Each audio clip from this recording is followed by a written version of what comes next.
Making the Invisible Visible, Black Women 365 days of the year. Each day will spotlight a remarkable woman whose story has shaped Black, British or global diasporic history. Women whose achievements are too often overlooked. Through these daily short films, we create a living, breathing archive of leadership, creativity, resistance and legacy. Let's begin. So, hi, my name is Lorrine Douglas. I'm currently Schools and Community Partnership Manager at Curve Theatre. I have been a creative educator for many years. I say many years, so you can tell it's been a long time. But creative educator through formal education, but also through informal education, things like youth theatre, youth work, girls work, they would probably say, and then through my own artistic kind of work as a freelancer as well. My role at Curve, and I've been there 3 years now in this role, I am really about access and opportunities for young people, something that is really important to me because of my way of how I got into the arts as well. So giving young people an opportunity to be able to engage in and have opportunities that maybe they wouldn't have had. What I like about my work is that it's not always kind of like the same every day. There's variety. So I will be doing checking emails, answering emails. I may have meetings that are internal meetings or external. So yesterday I was like at the National Theatre and being part of the Theatre Engagement Forum. I might be out delivering a workshop at a school, or we've got a school that's coming in, and so I might be delivering a workshop there. I might be going and meeting and greeting schools that are coming into the theatre to see the work and making sure that they have everything that they need and they're supported. I also do quite a lot of strategy work, so I'm thinking and planning ahead for some of the work that we're doing with young people. We have a project called Shine, and that is it's in 5 different secondary schools. This is following on from work that we did with the National Theatre called Speak Up, and out of that, one of the things that young people kept talking about all the time was mental health and well-being. So I'm also involved in projects that, are something that's very different and new, and again, allowing those young people to have access within those ways. I think I'm going to talk about the shift that I made from teaching to where I am now. I think knowing that, and I've always say this to people, my 3 daughters are my biggest cheerleaders. They were 100% behind me when I said, I think I'm going to, whatever happens this year, I'm leaving teaching. And it was a major thing. And I wanted to leave, not feeling bitter, not kind of going to anybody else, no, you should never go into teaching, because be honest with you, I've absolutely loved it and there's so many rewards from it. And so I just thought, what about me? What am I doing to drive me and drive myself, and what more can I do beyond these walls of, formal education and in a school?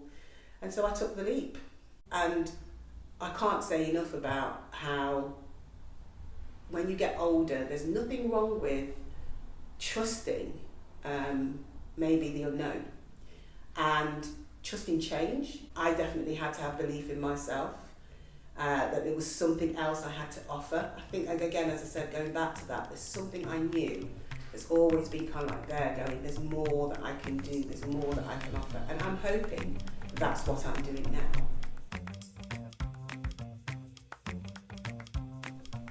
Linked to my writing, I think. I don't think people really know that I do that. It's something that I when I think about it, I think all those years ago in my bedroom as a little girl, kind of like just writing poems and poetry and songs and song lyrics, and I used to just share them with my family. That was it. It was just this thing that I did. And then I've got Mixit Arts Academy, which started years and years ago.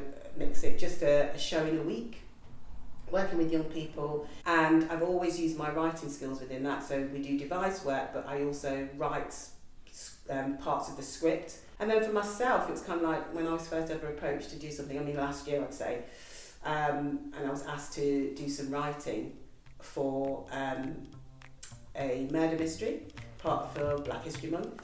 So maybe it's that maybe at first sight people wouldn't know that, I've done that. But yeah.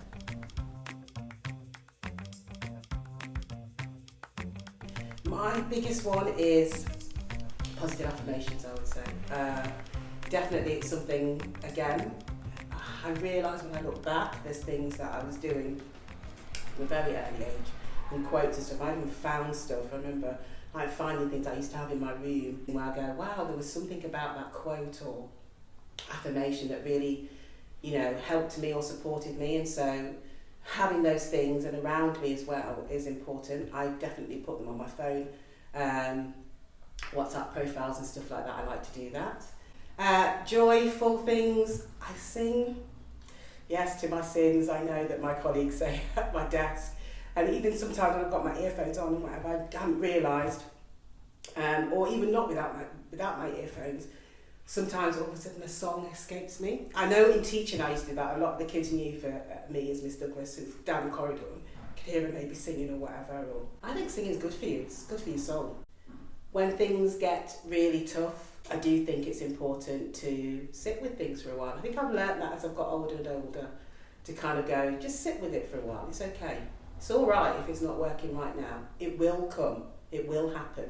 You will have that light bulb or breakthrough moment. So just sit with it for a minute, you know, be calm about it and just be curious about what it is maybe that might be happening. And stay with that curiosity for a bit. Thank you for joining us for today's story. Making the Invisible Visible is our commitment to ensuring that Black women's histories and contributions are recognised, valued and kept in daily circulation. Across 2026, we will continue to share these powerful narratives, 365 days of impact, brilliance and inspiration. Stay connected, join the conversation and help us champion the women whose journeys continue to shape our world. I'm Paulette Brooks and I'm looking forward to seeing you tomorrow for the next story.